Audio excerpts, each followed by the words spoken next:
Good afternoon. Thank you very much for this wonderful opportunity.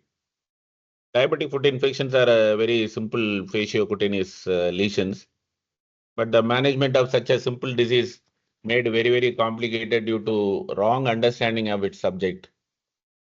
One of the main reason is none of the medical colleges in India have podiatric services or department. So doctors and students are never exposed to foot or foot related problem in the early stage of their development. So when they see these cases outside, they really don't know how to manage them either surgically or medically. So which results in a late referral, which requires a major damaging foot surgeries, sometimes an amputation, or sometimes unfortunately patient loses his life. So henceforth, doctors should come forward to learn this subject through webinars and conferences to update their knowledge. Every journey begins with a small step. Diagnosing the foot lesions by clinical method is the hardest and the longest and time consuming method because none of the investigation is going to show you the correct stage of the lesions. So doctors are finding it very difficult to adapt this clinical methods. I will substantiate my claim with the IDSA classification. Since there are no symptoms due to neuropathy, only signs are described in IDSA classification. There are 4 stages: uninfected, infected, there is mild, moderate, severe. Everything describes only signs. Though even the uninfected has no inflammatory signs, still it's a negative sign. You have to elicit it. So, without looking at the case, you can never make a staging of the disease. Now we will go into the IDSA system. The IDSA grossly divided into two. One is uninfected, the other one is infected. In a clinical setup, we are seeing cases only as a clinical syndrome or clinical situation. Clinical syndromes are nothing but a group of symptoms and signs. Here there are no symptoms due to neuropathy. So we are seeing only as a signs. So uninfected, the clinical syndrome is trophic ulcer. Pathologically, it is a lesion in situ or situ. That means very soon it's going to explode into a full-blown infection.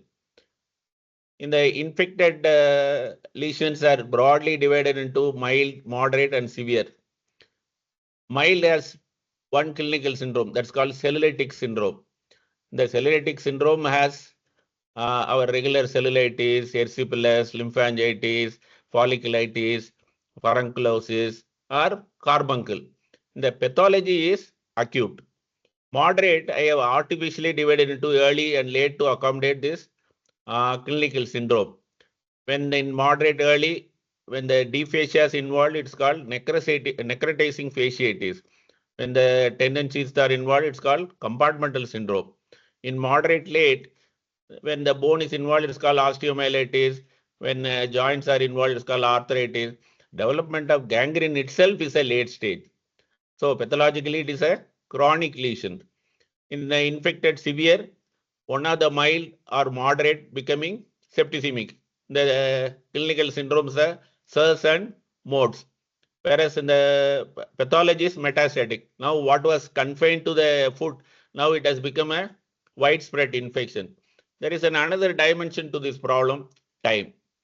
What has set in jet set speed in mild like cellulitis slows down in moderate early, further slows down in moderate late, and the time literally stops when the organ becomes gangrene and the organ becomes nothing or nothing in this world. So doctors should realize and take an early step to prevent such lesions. I will explain these stages with a simple diagram. This is a cross section of the foot at the level of metatarsal head.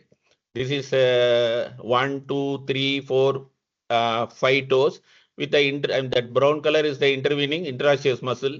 This osteomuscular arch divides the foot into grossly into dorsum and plantar area. In the red one is the deep arterial arcade formed by the perforating branch of dorsalis pedis and the lateral plantar artery. This is the medial plantar artery. And the dark outer layer is the skin and subcutaneous area. The dark outer layer is the skin and subcutaneous area, where our trophic ulcer and cellulitic pathologies like cellulitis, lymphangitis, erysipelas, everything starts. In the yellow investing layer is the deep fascia. In the plantar aspect, in the deep fascia thickened to form as plantar fascia to protect the tendon and the passing arteries.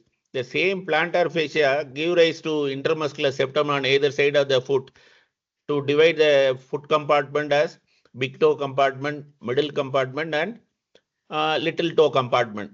The same deep fascia only give rise to tendon sheath in the forefoot to protect the tendon. So when the lesion start in the deep fascia, it's called necrotizing fasciitis. It's going to spread to, spread in a length and breadth manner. Once in an advanced stage, it's going to spill over into the dorsum through the lateral or medial margin or through the web spaces up into the leg. Sometimes it will go up to the thigh. When the infection spill over into the tendon sheath, there is a potential space between the adductor hallucis muscle and the tendon. So whatever pus collects here, going to crawl back towards the ankle through the flexor tunnel into the posterior compartment. Same way, any pus collected in the dorsum going to go into the, through the anterior tendon tunnels into the anterior compartment of the foot.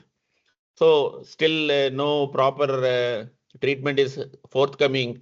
The infection going to spill over behind the adductor hallucis. It's a free space where it's going to affect the bone to cause osteomyelitis or a septic arthritis. When these metatarsal arteries are blocked, it's going to cause gangrene of the toes and the foot. So in the dark layer is the acute layer. The yellow ones are the subacute layer. And the free space behind the adductor hallucis is the chronic layer.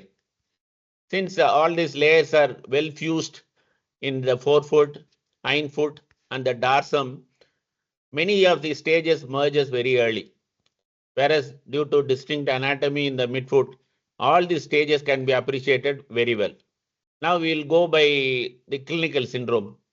Now on, there will be three headings. One will be the IDSA classification. The other one is, the next one is the clinical syndrome. The third one is the pathology. So IDSA uninfected, most of our trophic ulcer cases going to fall in this category.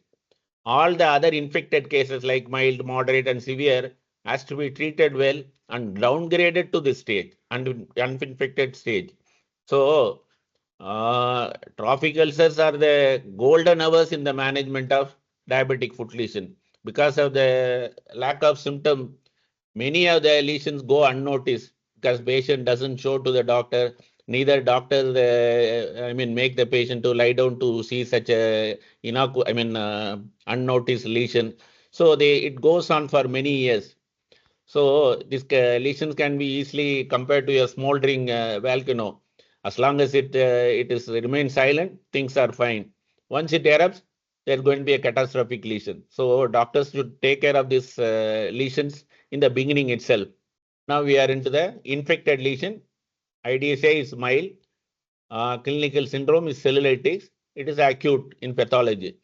So all our regular dramatic lesions like cellulitis, erysipelas, impetigo, lymphangitis, this is folliculitis. This is a erysipelas caused by streptococcus exclusively. See the edema, lymphatic edema around the lesions, and because there is no hair follicle in the sole, furuncle and carbuncle doesn't happen in the foot. In the sole. Due to sparsity of hair follicle in the dorsum of the foot, furuncles though happen, carbuncle doesn't happen in the foot. That's why I'm showing a nape of the neck. So next one is moderate. The first lesion is involvement of deep fascia, necrotizing fascia. The pathology is subacute. So there is a sudden onset of systemic symptoms like fever, malaise. There will be a pain starting, pain lasts throughout the day. It increases day after day. So sudden onset of pain itself should warn you about necrotizing fasciitis. There will be erythema or discoloration beyond the primary. This is a primary lesion. This is the erythema beyond the primary lesion. And there will be sudden onset of bullae, I mean blackish, bluish, or colorless bullae, or some skip lesions from the primary lesions. On incising the lesion, there won't be any bleeding, only dull white color will be, because already the tissues are necrosed, you won't see any bleeding in that area. So when you see the limb, it will be indurated. When you squeeze it, there will be some cryptus because of the air form, air bubbles in the foot and the leg. And in the late cases, the superficial area will become gangrene. Sometimes in the treated case, you'll feel scar formation. This myonecrosis is a very rare thing.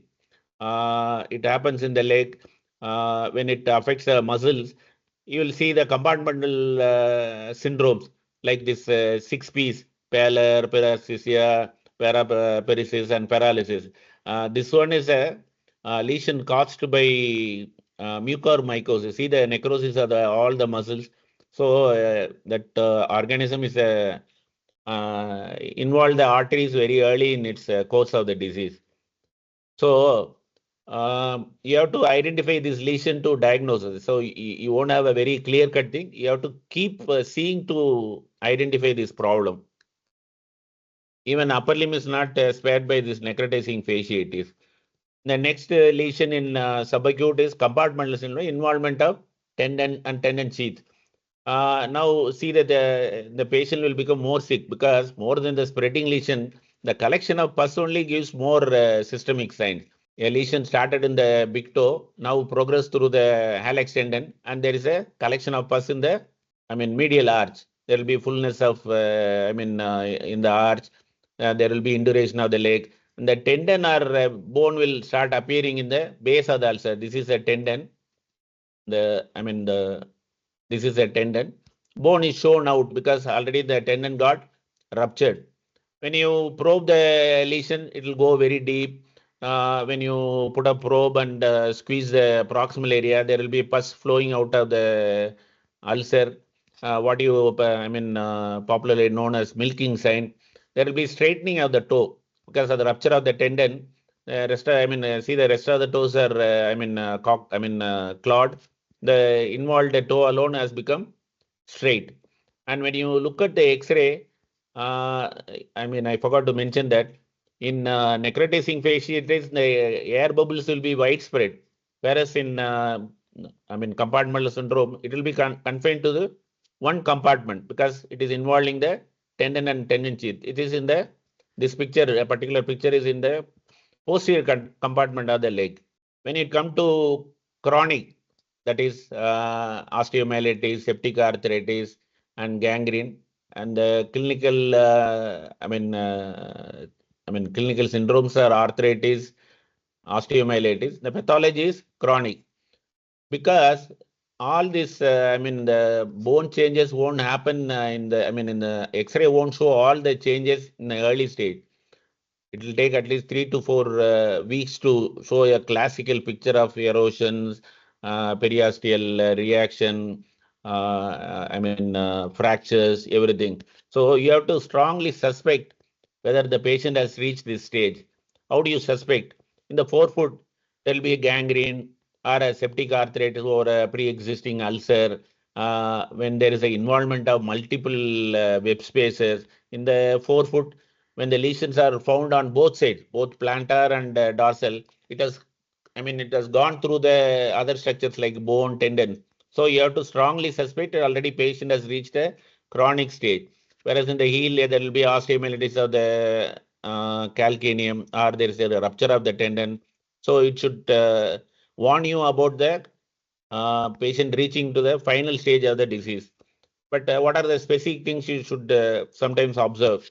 Any ulcer sitting across the bone or joint for more than 3 weeks, or when the ulcer bleeds a lot, even see this particular case, even before opening the dressing, there is a lot of blood in the dressing. there is a local gigantism compared to the other toe. There is a gigantism of the organ due to chronicity, and the bone is appearing in the base of the ulcer, or there is a deviation of the toe due to destruction of the joint. Or when you look at the thing, there is a, darkening of the toe. There is a small sinus there. See the straightening of the toe due to rupture, and now there is a involvement of bone. When the orifice of the ulcer shows a exuberant granulation theories, it's a very sure sign of underlying osteomyelitis. And all the doctors should try, start practicing this probing to bone. Many of the world bodies, even IDCA approves this as a clinical sign. When you put a forceps or a probe into the wound and it hits when it hits a bone, it's a sure sign of osteomyelitis. So we have to keep on practicing to learn all these signs. Otherwise, it's very difficult to see. Even X-ray not going to show a good evidence of osteomyelitis. You have to suspect only by this kind of clinical pictures. What is severe then? As I said, it's a septicemic state. Pathologically, it is a metastatic. See, many of us know the clinical syndromes. There is a change in patient's mood, patient refusing food. There will be loss of appetite, raised renal parameters, sudden onset of CCF, ARDS, or when there is a elevated liver enzyme. Or your intuition is very important. Looking at the patient, senior doctors can say a patient looks sick. He might be having a septicemia. This kind of attitude should be applied to all the patients. So how they spread? Since the skin and deep fascia are a continuous structure, what has started in the toe can progress to the foot and to the and into the leg. Sometimes even up to the leg. Up to the thigh. So lesion started in the dorsum of the foot, cross the leg and the knee. It has reached the thigh. So when it comes to tendon, once the lesion goes deep enough in a subacute state, there are two tendons in the plantar surface. One is a hallux tendon, that is a big toe flexor tendon. The other is a common digitorum tendon. These tendons fast track the infection through this is a flexor tunnel into the leg. Any ulcer just spreading in the deep fascia, reaching the heel, causing osteomyelitis of the calcaneum and involving the TA tendon, tendo Achilles tendon, and again it goes into the posterior compartment of the leg. So same way, any ulcer in the dorsum or any infection in the dorsum going to affect the extensor hallucis longus tendon and goes into the, through the tunnel, goes into the anterior compartment of the leg. Same way, extensor digitorum tendon. When the infection affects the base of the fifth toe, our peroneal brevis tendon is attached there. So it carries the infection into the lateral compartment through the flexor tunnel. As a collateral damage, even the peroneal longus tendon also get involved. Usually this peroneus longus, there is another tendon, tibialis anterior, another tendon here, tibialis posterior, rarely get involved in this kind of infections. When it comes to bone, it takes a chronicity. It takes a indolent course. There is I'm showing an example here. Somebody operated this case in the month of March, third month. Some surgery has happened in fourth and the fifth toe. When the patient reached me on the 8th month, see the thing, two toes have gone and the infection has reached the tarsal bone. Now the infection has traversed through the tarsal bone. Most of the tarsal bones have gone, except this navicular bone and the first cuneiform bone. Same way. So there is another example. In the 10th month, patient has seen me. There is only a septic arthritis and the involvement of third metatarsal, and the infection is already in the tarsal bones. So now on the 11th month, most of the bones have gone from third and the second MTP joint. So when it reached the bone, that's why many of the osteomyelitis cases present very late, and it becomes a chronic affair. There is a separate topic on chronic osteomyelitis in the diabetic foot problems. So what is the order of spread? the acute lesion becomes subacute, and subacute becomes chronic. The subacute remains subacute or become chronic. There will be a flare-up of acute now and then. And the same way, cellulitis become necrotizing fasciitis, ultimately leads into osteomyelitis. There is no strict order. That is acute stop, subacute start, or necrotizing fasciitis stops, and osteomyelitis start. So you can see all the stages, all the clinical syndrome in the same case, or one or two syndromes are, I mean, pathological stage in the same case. So all these descriptions only for understanding the subject, not necessarily one stops and another starts. So you have to be very careful in interpreting the cases. So as I told you before, this diabetic foot problem in a nutshell. Once you make made a proper diagnosis, rest fall in place. See, you have diagnosed a trophic ulcer, it's an in situ lesion. What do you require? You're going to remove the callus. You're going to offer a good footwear. If it is not healing, you're going to do a TCC, total contact cause, or a surgical offloading. When it reaches the acute, it's a medical stage. Many times surgery may not be required. It's a cellular state. It's a mild. I have put it as aggressor lesions, like it involves gram-positive. Aggressors mean gram-positive organism like Strep and Staphylococcus. What does this require? See, everything is falling in place. It requires only a first generation cephalosporin. When there is a need to do an IND, you need to use a sharp dissection. And when it reaches subacute, it is called necrotizing phase and compartmental syndrome. Resistance means it is started, the organism is gram negative. It started resisting regular antibiotic like first generation. It needs a third or fourth generation antibiotic. What you need is blunt dissection. Many times you would have listened in conference, you have to do sharp dissection of all the foot lesion. No, beyond this plantar fascia, everything is a very precious tender structures. Need not injure the toe, tendons or arteria. You have to do only a blunt dissection with the scissors. So once it reaches the chronic stage, it becomes chronic, osteomyelitis and septic arthritis. Persistence means it has become a MDR organism, which requires costly antibiotic like carbapenem, TG cycline. What you are going to do is amputation and some kind of bone surgery. See, everything falling in place. Once you make a proper direction, the direction becomes very clear. So understanding the stages is very, very important in the progress of its management.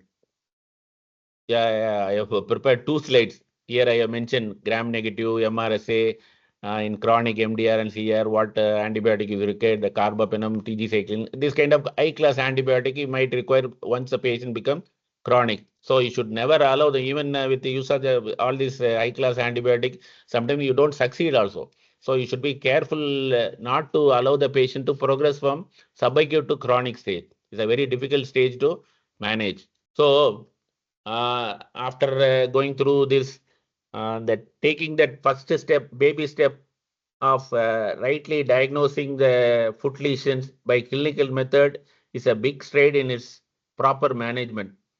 Once you practice this regularly in your clinical setup, it is going to be a big leap in your career as a podiatrician or a podiatric surgeon. I wish everybody a good luck. Thank you very much for your giving me this opportunity. Thank you very much. So thank you so much, sir. It was a wonderful speech, and it was so informative.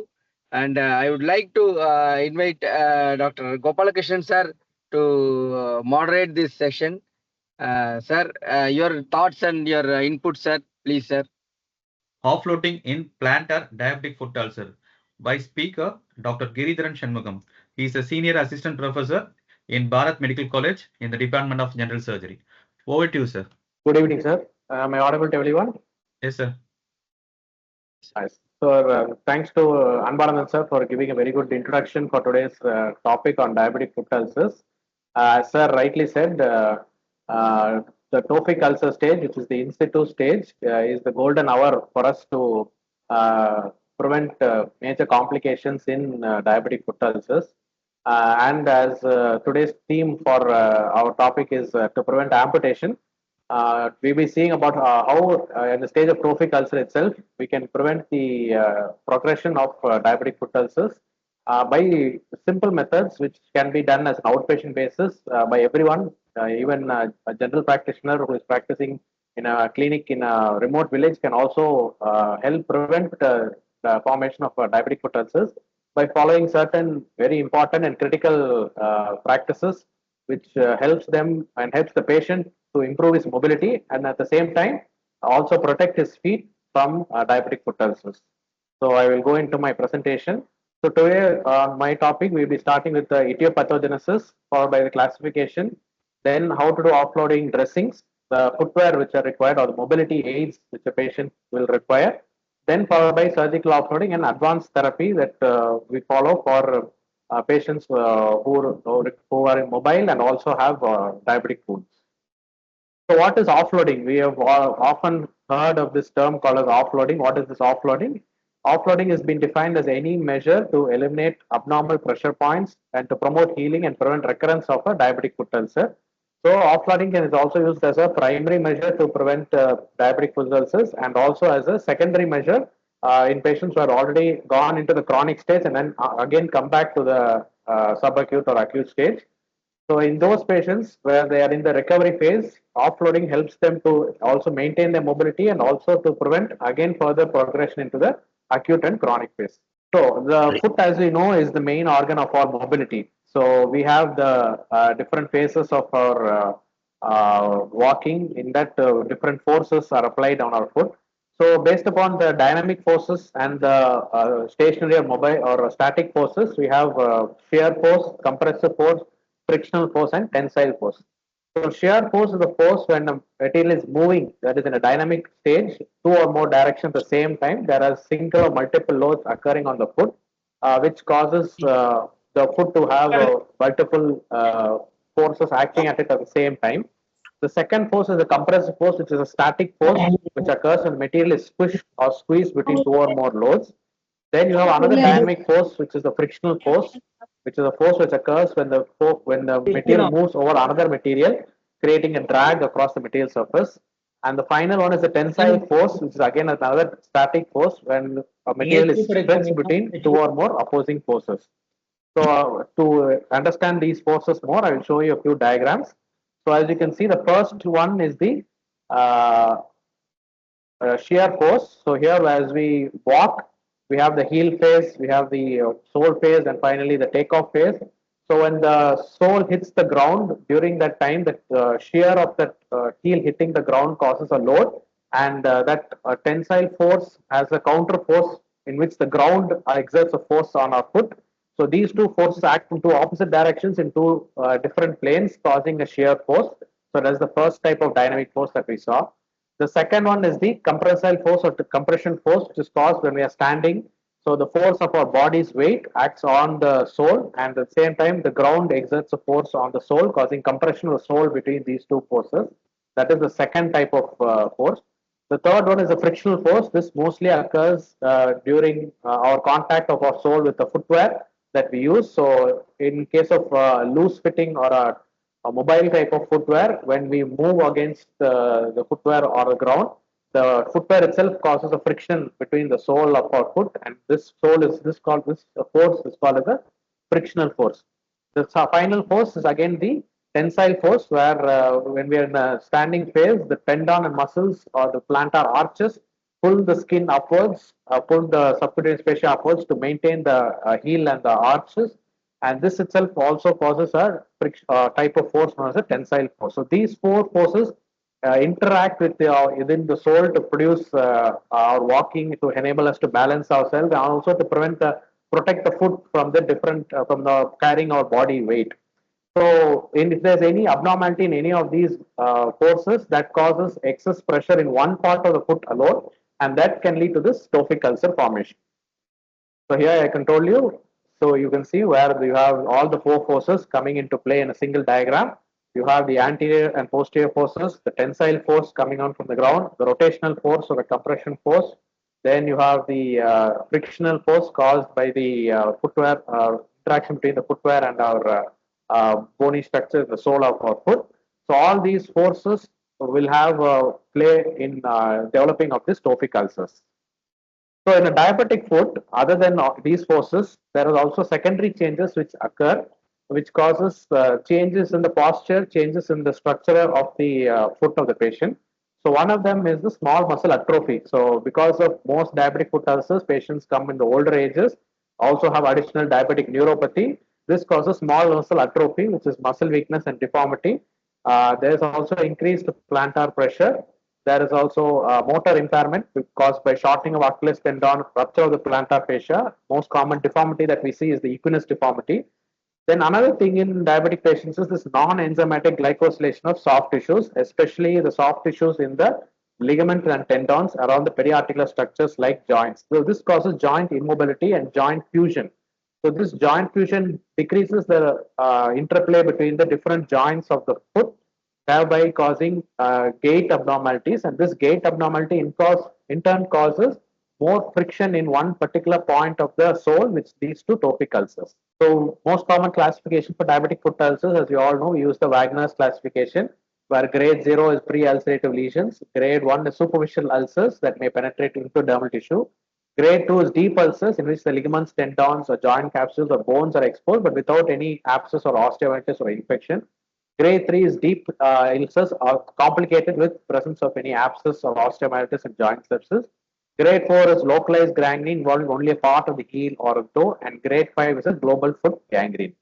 The more recent classification that we use nowadays is University of Texas classification, where there's a more simple classification. Sir told 0, 1, 2, 3, pre-ulcerative lesions, superficial wound, wound penetrating tendon or capsule, and wound perforating into bone. The same in situ, subacute, acute, and chronic. Complicated with infection, with ischemia, or within both infection and ischemia is A, B, C, and D. So based upon this classification, we go into the treatment of those diabetic foot ulcers. But for my topic, we will stick only to the concept of offloading. So offloading is nothing but the use of devices or surgeries that remove the pressure or reduce the load at the site of ulceration.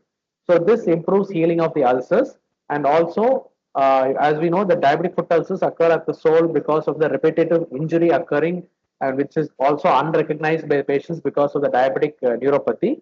So to prevent contact from those areas with these forces, we try to prevent the forces from acting on that area by offloading of those tophic ulcers. So ulcers mostly are present at the pressure points on the bottom of the foot where the callus has formed.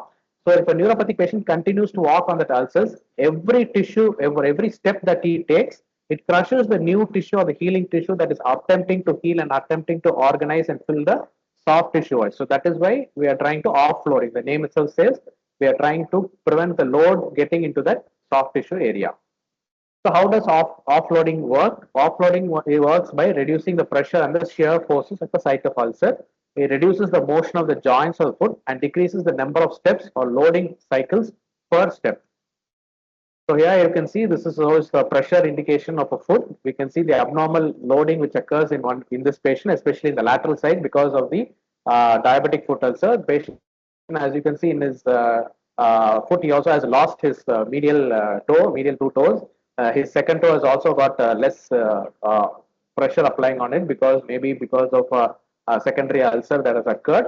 So in these stages, patients their gait, their pressure also tends to shift, causing pressure to accumulate in one specific point. This leads to formation of a tophic ulcer at that site.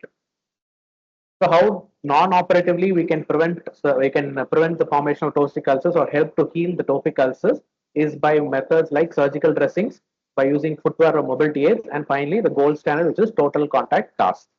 So first we come to the surgical dressings. There are different types of surgical dressings available. You have 3-layer dressings, 5-layer dressings, 6-layer dressings, and finally soft paddings.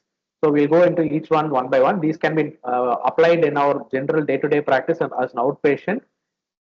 So these foam dressings that we use for offloading, they are highly absorbent. They create a minimal moist environment so that the wound heals faster.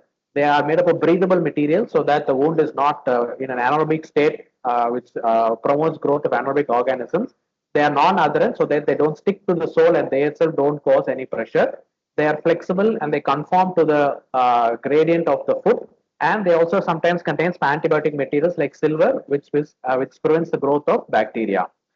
So three-layered foam dressings mostly use polyurethane foam, polyurethane film, along with the polyethylene net and a silver, which gives the antibiotic properties. The next one is the five-layered foam dressings, which have an additional second layer of PU foam along with the PU film at the top. And the six-layered foam dressings contain an additional gel core in the middle. So this gel core is similar to what we use in our sanitary pads. So it has a very high range of absorption of fluids, especially for very wet and exudative ulcers. We can use the six-layer foam dressings. So these dressings, they prevent the contact of the wound directly into the surface. They give a soft cushioning which prevents these forces to act on the wound and helps promote the healing of the wounds. The other one is adhesive felt pad. So what is this adhesive felt pad? There's nothing but a foam cushioning. It gives a soft cushioning material which can be placed between the sole of the foot and the footwear which the patient wears. They can be left in situ for 1 week to 10 days. Some of them come with a pre-cut hole, or we ourselves can cut a hole specific to the size of the atophic ulcer and paste it on the sole of the foot. So this offloads the pressure from the ulcers, reduces the friction and shear forces. It is also highly resilient and hypoallergic, and it stays intact to the skin for about 1 week to 10 days and allows the wound to heal as soon as possible. The other method that we can do is footwear. We all advise MCR slippers for all our patients, but what the MCR slippers that we patient buys from the shops is not adequate and is not customized or tailored for the patients themselves. So a standardized MCR slipper will not help the patient to walk and also will not help in the healing of the ulcer. So for each patient, there is a specific type of MCR footwear or type of offloading footwear that is available. So we'll go into each one by one. The first one, most commonly we can use is the walkers. So these walkers have now replaced TCCs of total contact casts because total contact cast is a type of POP cast which the patient will feel uncomfortable wearing it continuously. So for those patients who are very good in their compliance, we advise them to go for these walkers. These walkers can be worn while the patient is mobile and walking, and can be removed when the patient takes rest. So they helps reduce the swelling. It helps the patient faster return to work. It also helps reduce the risk of complications like DVT and stiffness of joints, and also patient compliance increases when they use these type of walkers. The second one is this orthotic extra deep shoes. So these are similar to our normal shoes, but they have a extra deep space below the sole. This extra space helps us to use molded or customized insoles or specialized paddings to prevent pressure to build up in one specific area. So this is especially useful for patients who have abnormal pressure points in their sole, and also reduces the risk of falling when they use customized footwear. So for patients with having this extra depth footwear, we advise them to go for these molded insoles or pads. One of the common types is metatarsal pads or padded plantar pads. So where the ulcers in the forefoot can be offloaded by means of a special type of padding, which helps them to heal and also helps the mobility of the patient. The other one is the removable heel cast. This is especially useful for patients who have hind foot ulcers or ulcers in the Achilles tendon or heel areas. So they remove the pressure of the heel strike of the foot against the surface while walking, and promote in the healing of the ulcers of the Achilles tendon area. Then you have these half shoes. So half shoes are a specific type of shoes which are cut at the level of where the ulcer is present. So for example, in the first one, you have the sole which is cut at the region of the hind foot region where the hind foot ulcers or heel ulcers is present. And similarly, for patients having ulcers in the forefoot as metatarsal or in the great toe dorsum, we can use these type of half shoes which prevent pressure coming down on those areas and redistribute the pressure into the other parts of the foot.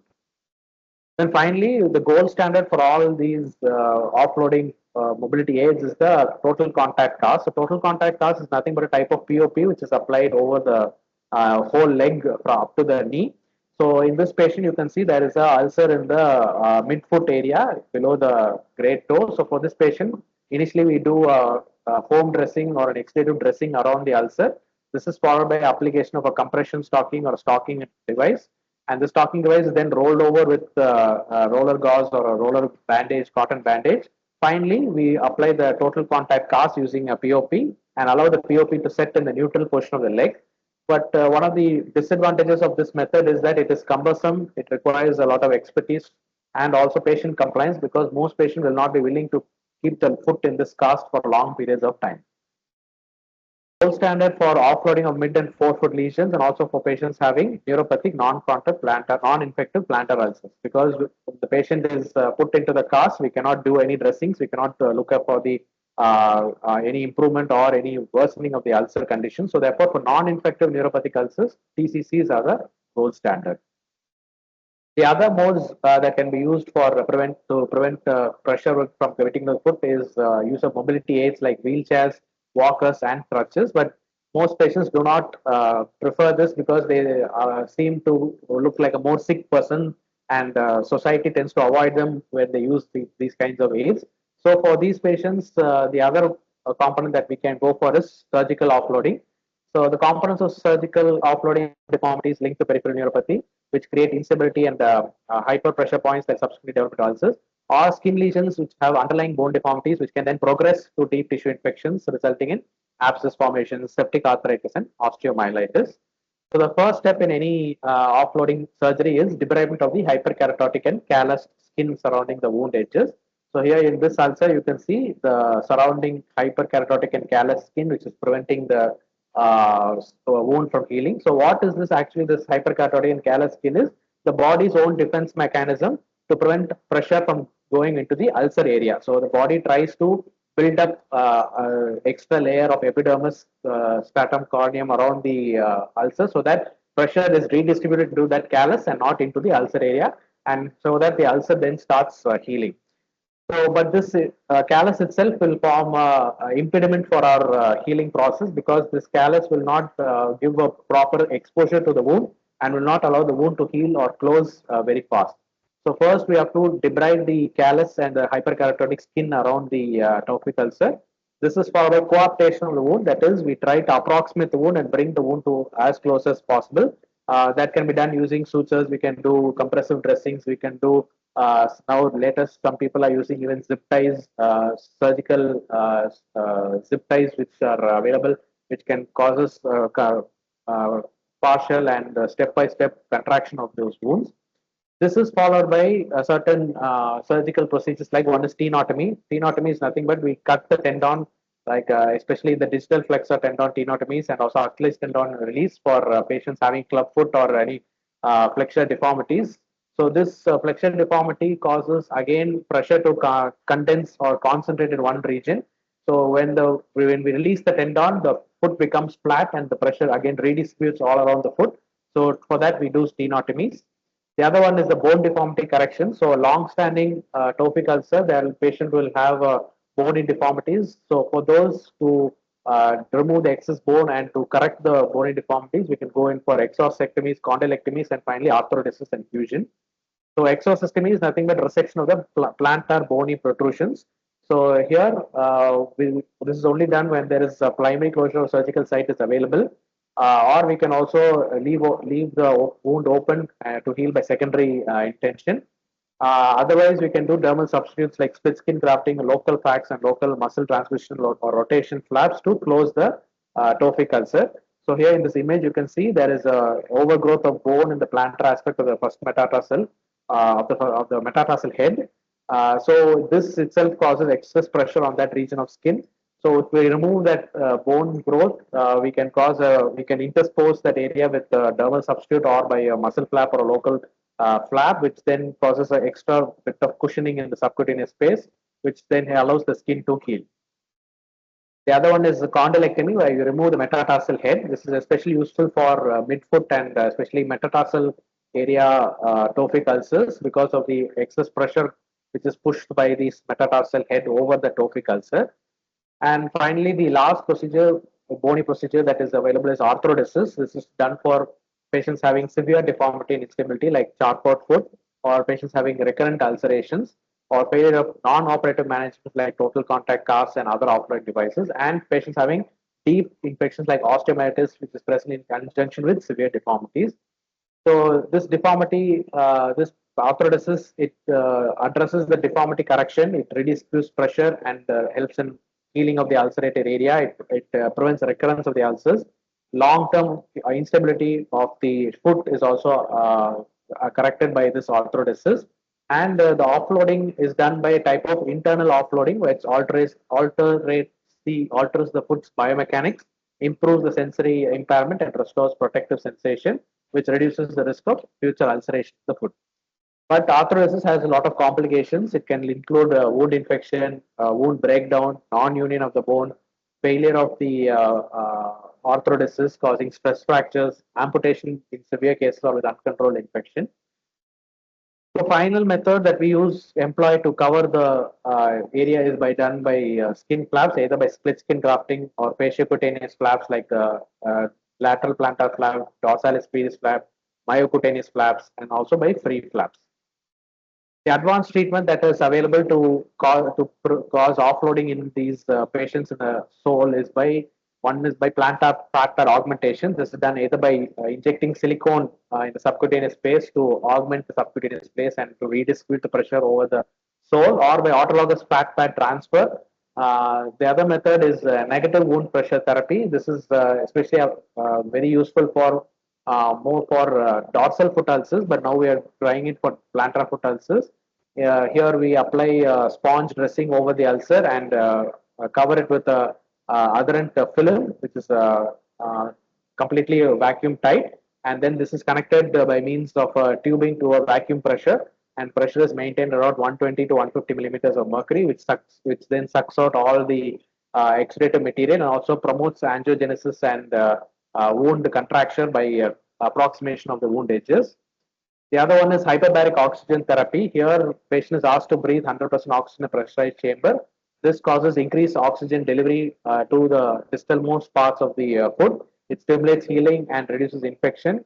Some studies have claimed that may improve neuropathy, but hyperbaric oxygen therapy is only an adjunctive treatment therapy when compared to the other methods that I have told you. So finally, today's summary of my topic of offloading is offloading does not include only surgical methods of offloading. Before surgical methods, we can try many offloading dressings, footwear, mobility aids, and even foam dressings before going in for the surgical management of offloading. So these things can be done in a clinic setup itself as an outpatient itself. And when we prevent when we catch hold of this golden hour of tophic ulcers, we can prevent the complications and also improve the general quality of life of diabetic foot patients. Thank you, sir. Thank you, sir. It was an excellent presentation. Let us go for the next topic by Dr. Vijay Alakappan, how to choose antibiotics in a diabetic foot. Dr. Vijay Alakappan, over to you. Thank you, Dr. Ranjit Pratap. Thanks to the team of Diabetes Knowledge Academy and IPA. It was a great honor to be a part of this symposium. I would like to thank my previous speakers, Professor Anmanandam sir and Dr. Giridharan sir, for their wonderful talk on diabetic foot. The theme today is we prevent amputation, and in spite of a lot of awareness has been given across the globe, as well as particularly by our IPA and other organizations, the amputation events are on the rise. So a lot of scientific events like this has to be done, so to give a public awareness and to scientifically get updated by ourselves as well. So I would like to thank the moderator, Dr. K.P. Dinagaran, who is my senior also, for giving me an opportunity. Without wasting much of time, I'll share my slides over here. So I think my slides overall contain around 42 slides, starting from diabetic foot prevention and diabetic foot ulcers, all these things. I think Dr. Anmanandam sir and Dr. Giridharan sir has clearly alluded like what diabetic foot ulcer is and what kind of prevention can be given. So I'll just run through my slides as far as this particular part is concerned. Once my particular talk of antibiotic selection comes in, I'll just stop over there and start elaborating that. So diabetic foot prevention and newer avenues. I think the introduction has been given, like what diabetic foot is exactly. So if you take the prevalence across the globe, diabetic foot is one of the most devastating chronic complications of diabetes and is the leading cause of lower limb amputations. Particularly, many amputations, roughly estimated, indicate that in India, approximately 45,000 legs are amputated every year. And a lot of things are like, in spite of having a good glycemic control, the healing will be not on the greater side. A lack of medical care, insufficient knowledge related to treating diabetic foot, all these things definitely has an impact on treating these diabetic foot ulcers. I think classification and staging of diabetic foot is being given by Dr. Anmanandam sir and Dr. Giridharan sir. When it comes to the diabetic foot disease burden, prevalence of foot ulcers in diabetics attending a diabetic foot center is around 3%. Prevalence of foot ulcers among outpatient and inpatient diabetics attending hospitals in rural India is around 10.4%. Prevalence of peripheral vascular disease in diabetics below 50 years of age is around 3.2%. And prevalence of peripheral vascular disease in diabetics above 80 years of age is around 55%. So overall, legs amputated every year in India is more than 1 lakh. So this is the statistics which was given, which was derived from the clinical data. So I think diabetic foot infection, I think the definition is clear. Diabetic foot wounds are prone to get infected, which spread through soft tissue and the bone as a result of impaired defense mechanisms and delayed process of wound healing, advancing the wound age. So a study from South India reported the prevalence of infection among patients with diabetic foot up to 11%. So this is the microbiology of diabetic foot infections. I'll just run through the slides. I'll just go into the topic of antibiotic selections. So the IWGDF key recommendations for diagnosis: assess all diabetic foot ulcers using the IDSA and IWGDF classification. Hospitalize patient if serious infection. Outpatient treatment adequate for many moderate and most mild infections. If there is a compelling indication for us to get admitted, for asking the patient to get admitted, we have to do so to prevent amputation. Helpful clinical diagnostic test, particularly probe to bone test, serum inflammatory markers, especially CRP, ESR, as well as procalcitonin. Culture tissue definitely needed, if at all, if it is an infection. Sample bone if needed for definitive diagnosis of osteomyelitis or to determine causative pathogens and susceptibility results. Plain X-ray is often sufficient for imaging. If advanced imaging needed, we can go for an MRI or consider complete blood count along with a sonography or a PET-CT. Classification is being done, and these are the diagnostic procedures for diabetic foot ulcers. Wound culture, how it has to be done, and what kind of thing. Other tests which include, apart from wound cultures, are mass spectrometry, matrix assisted laser desorption, ionization, time of flight to identify the exact bacteria. So these are other methods apart from the routine culture sensitivity which we can use to detect the infection. And recommendations for the collection of specimens for culture from diabetic foot wounds. Obtain an appropriate specimen for culture from almost all infected wounds. Cleanse and debride the wound before obtaining specimen for culture. Obtain a tissue specimen for culture by scraping with a sterile scalpel or dermal curate or biopsy from the base of a debrided ulcer. Aspirate any purulent secretions using a sterile needle and syringe, and promptly send specimens in a sterile container or appropriate transport media for aerobic and anaerobic culture, particularly gram stain if possible. And what should not be done is culture a clinically uninfected lesion unless for specific epidemiological purposes. So do not obtain a specimen for culture without first cleansing or debriding the wound. So simply just taking from the surface of the particular wound is not that sufficient. So we have to cleanse it and then we have to debride it. Then only we have to take the specimen for culture. Obtain a specimen for culture by swabbing the wound or wound drainage. So these are the things which has been recommended for collection of specimens from diabetic foot wounds. So here I come to my topic. So what is empirical antibiotic regimen for diabetic foot infections? Without assessing any kind of thing, if you want to go empirically, these are the things which we can be done. For acute antibiotic, for acute infection, or for antibiotic naive with low risk MRSA, particularly pathogens which is likely to be our aerobic gram-positive cocci, we can choose an antibiotic in the group of penicillin or first generation cephalosporins. Or if healthcare associated high local rates of MRSA, and particularly the pathogen will be MRSA. We can choose cotrimoxazole, doxycycline, clindamycin, glycopeptide, linezolid, and daptomycin. So more over and above linezolid, now do we have this? We do have this tedizolid, which is also widely used.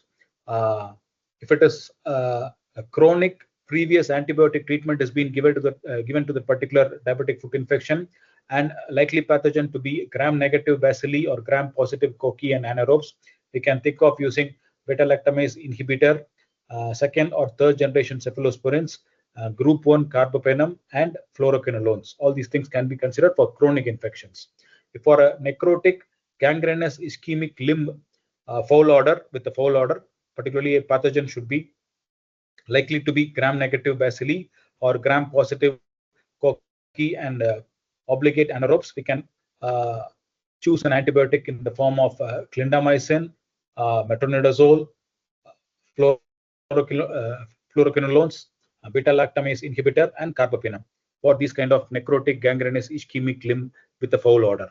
And we can choose an antibiotic in the form of anti-pseudomonal fluoroquinolone, penicillin, or cephalosporin, particularly if the pathogen is Pseudomonas aeruginosa, for hydrotherapy or green-blue color drainage. So for these kind of infections, we can choose these kind of antibiotics if it is particularly empirical. Or else if you want to go for a specific culture and then we have to choose an antibiotic, probably that may take time. Till that period, we can definitely treat in this empirical method. So these are the DFU diabetic foot ulcer therapies that has been approved by FDA. So here you can see we do have a good number of gels, topical ointments, oral, all these things which has been approved by FDA. Here you can see the clear advantages like what is being given by this cell therapy, collagen therapies, and all these things, graft therapies. Particularly if the pharmaceutical form of all these therapies are either in the form of gel or in the form of collagen, or to some extent an injectable is also there. A spray is also being used. So definitely, apart from an antibiotic choice, if you can use this, definitely diabetic foot infections can be over a period of time made better, and definitely, if possible, we can cure that also. Antibiotics, according to severity of the infection, how we can choose it generally. Mild, probably non-complicating features, particularly if the pathogen is MRSA, we can choose cephalosporin, neticillin, and other clindamycin, all these things, particularly MRSA, and additional factors as mentioned over here, beta-lactam allergy or something else, we can choose this kind of thing. But commonly, what we can see over here is clindamycin is being widely used for any diabetic foot ulcers, and commonly linezolid is also being widely used, and the newer version of linezolid is tedizolid that has also been widely used. And even clinical world evidence as well as with real world evidence, definitely compared to linezolid, tedizolid had a better impact as far as complaints and adherence is concerned.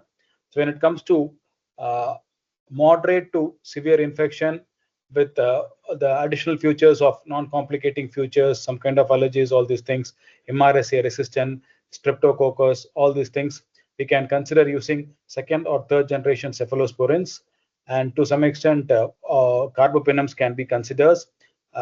Even beta-lactamase inhibitors also can be considered, and in the form of piperacillin, tazobactam, aminoglycosides. Probably if at all if you are using aminoglycosides, we have to be more cautious on the EGFR and creatinine part, then only we have to choose aminoglycosides. Or other penums can be used, imipenem, carbapenem, meropenem, that kind of high-end antibiotics can be used, probably in a clinic or a hospital setting only after administering a proper test dose.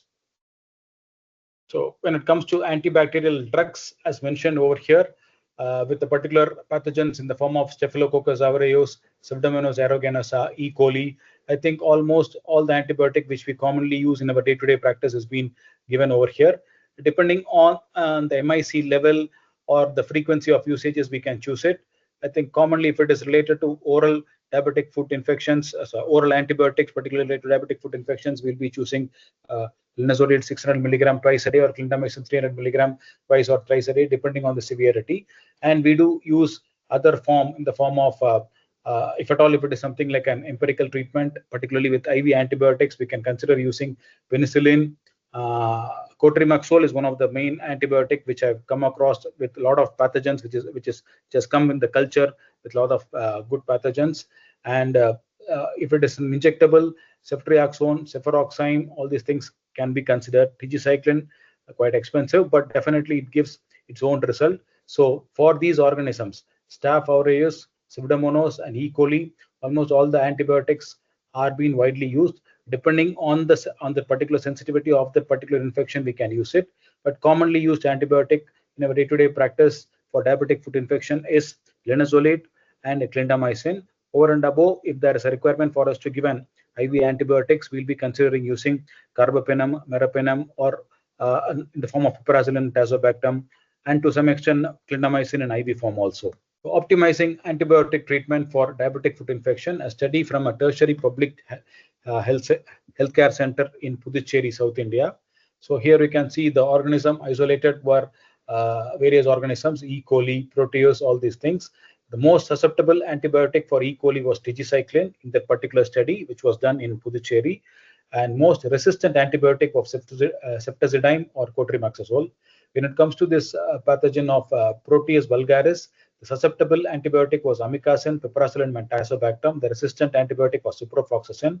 When it comes to Klebsiella pneumoniae, tigecycline, piperacillin, tazobactam was sensitive, whereas the resistant group was ceftriaxone, ceftazidime, and ciprofloxacin in this particular study, which has been done here in Pondicherry, South India. And other organisms you can see, like for Streptococcus, the susceptible sensitive antibiotic was meropenem and linezolid. The resistant antibiotic was erythromycin and ceftriaxone. So it depends on individuals, depending on the diabetic foot infection, how does the culture works. As mentioned earlier, if you can derive a proper culture sensitivity and if you can give it to a particular lab where they can give a good result, definitely all these antibiotics can be widely used. But we have to keep in mind, like each and every diabetic foot infection treatment is individualized. It's not the same for all, because each and every wound differs, each and every pathogen differs. So definitely all antibiotic doesn't suit all. Based on the culture sensitivity, we have to choose an antibiotic. So these are the mechanisms for antimicrobial resistant organisms. So the carriage of MDR microorganisms is mostly due to inappropriate antibiotic treatment, reduced antibiotic concentration in the tissue, chronic course of the wound, reduced effect of antibiotics in the wound environment, and frequent hospital admission of diabetic foot ulcer patients where they are likely to be exposed to the MDR organisms. The available report suggests that inadequate selection and abuse of antibiotic may lead to the development of resistance in various other bacteria and may make the treatment of bacterial infections more difficult. This we have come across good number of times. Like initially, antibiotic abuse or antibiotic resistance is caused without knowing the exact treatment protocol. If you are initiating it at one point of time, a particular patient gets resistant to a certain antibiotics, and it makes our treatment more difficult. The exchange of resistant genes between bacterial chromosome and the plasmid and their integration into particular genetic elements called integrons play a major role in acquisition and dissemination of resistant genes. So antibiotic resistance is one of the major difficult criteria what we are facing nowadays. So good number of antibiotics is being used for a good number of times over a period of for the particular infection, and one point of time they get resisted and we have to search for a new antibiotic. So that kind of scenario is been happening now. So we should be more cautious in choosing an antibiotic. When it comes to biofilm formation and antimicrobial resistance mechanism, as biofilms are implicated in 60 to 80% of chronic wounds, the clinical impact of biofilms is particularly relevant. And for clinicians, the main difficulty is in distinguishing between infecting and colonizing bacteria. So that we have to differentiate it, whether it is an infected or a colonized bacteria. Based on what only we have to choose it. Misidentification can lead to inappropriate antibiotic prescription that may contribute to the emergence of MDR bacteria, multi-drug resistant bacteria. So sessile cells show a higher tolerance towards antimicrobial agents, one of the main cause of treatment failure. So these are the things which may lead to treatment failure as well. So if we can be more cautious, definitely we can yield a better result over a period of time. Clinical signs and symptoms that indicate chronic biofilm infection of a diabetic foot ulcer. I think this is more about the resistance part. So I'll skip over here. Antimicrobial agent tolerance arises by several mechanisms.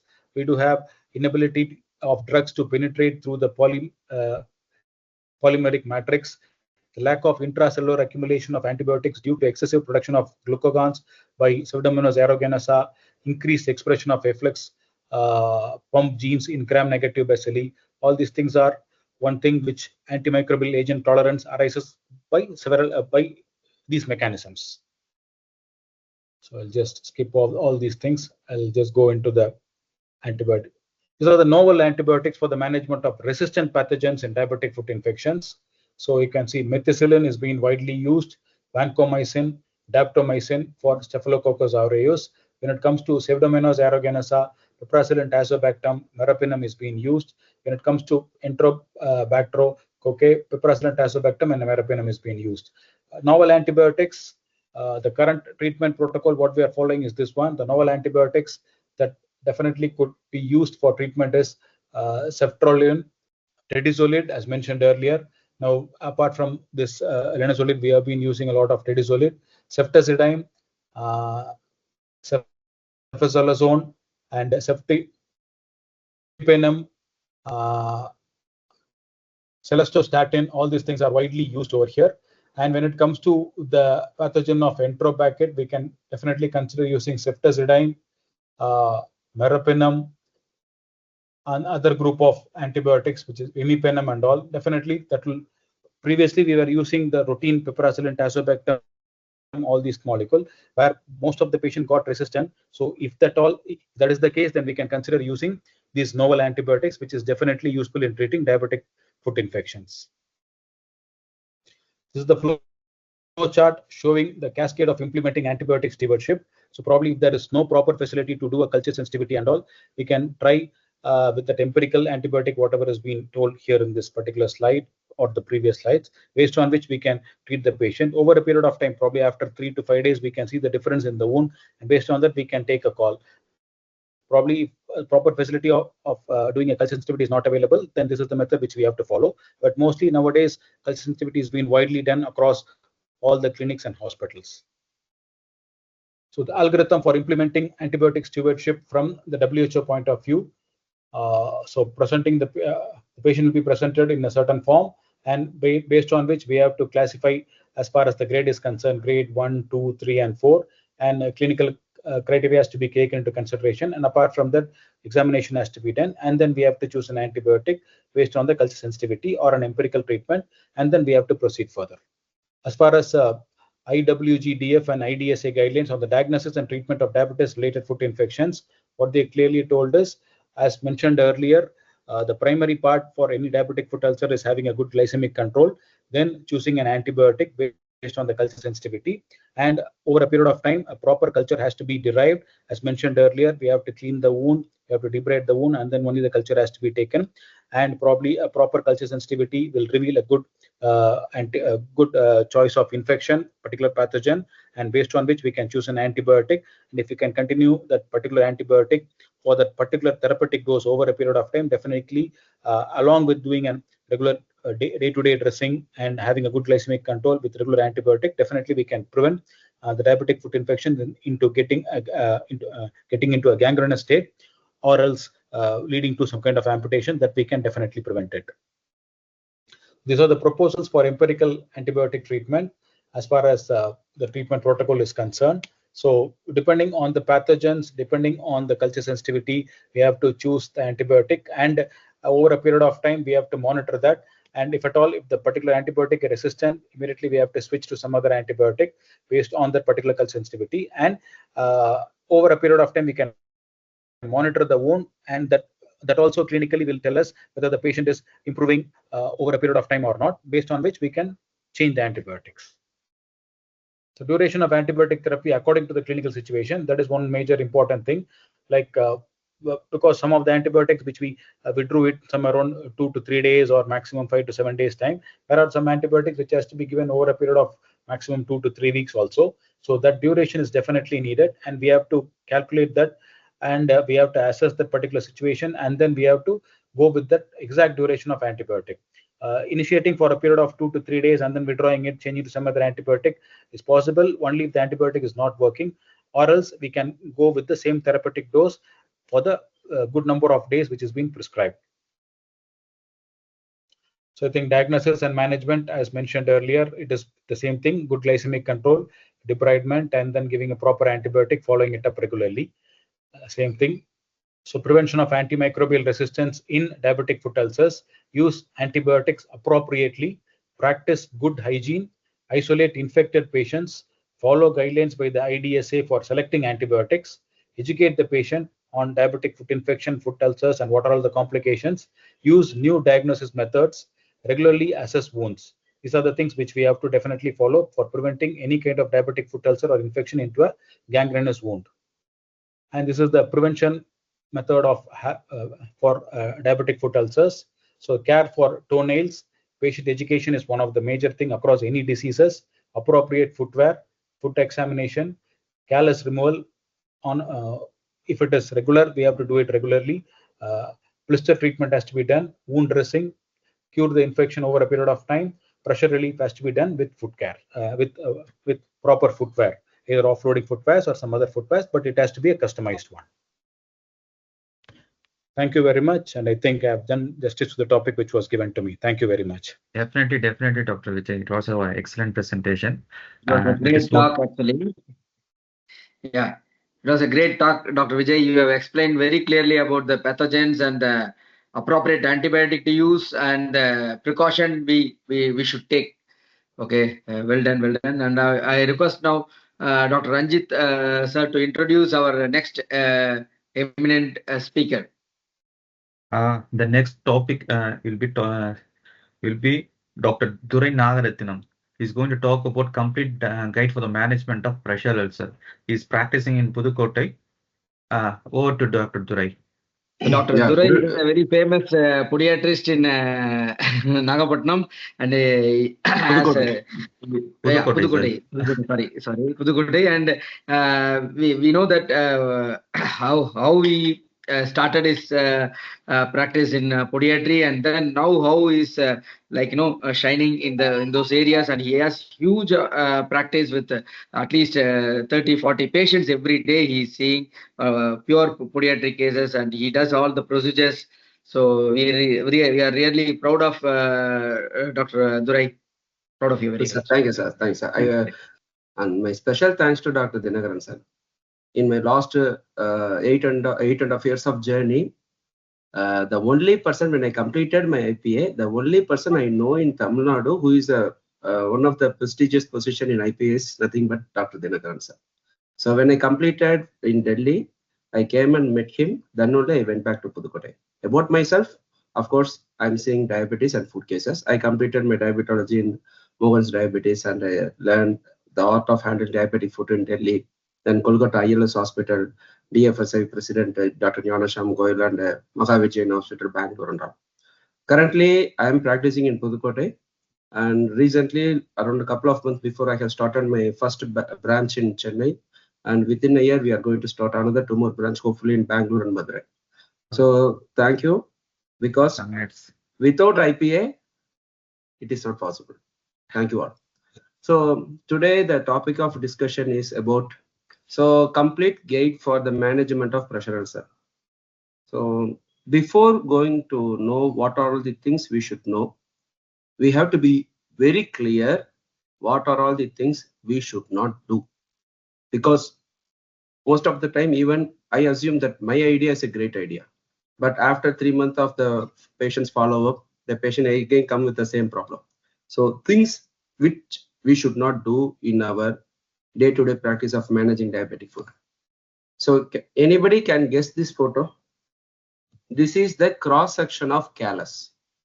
So if you see this image, there's a layers of epithelial cells with some micro patches, red patches, which is a subcutaneous hemorrhage. So this is the inner surface and this is the outer surface. In the cross-section, if you observe, the layers of skin is trying to heal the ulcer, but it is not able to possible, and ultimately end up with a high pressure because of the thickness of the skin.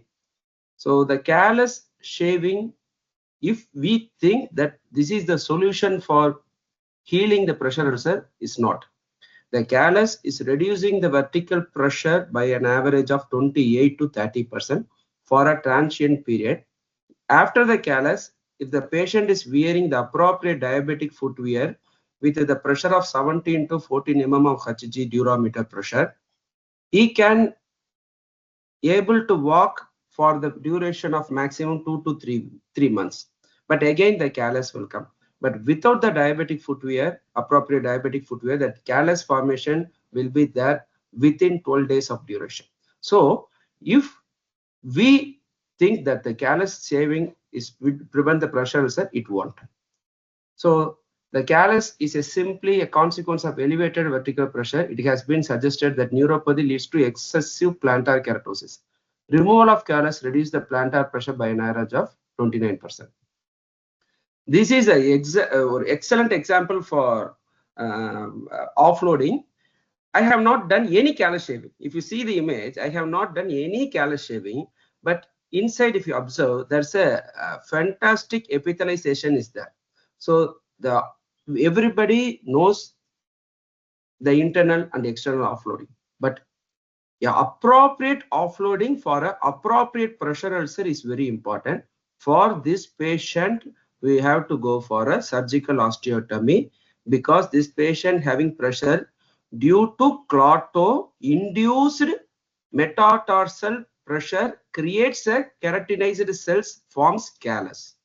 So without callus shaving, the wound is getting healing. Almost 90% of wound got healed. This photo is taken today only. And second thing is skin graft. See, the plantar skins are almost 17 times thicker than the skin which is present in our inner thighs.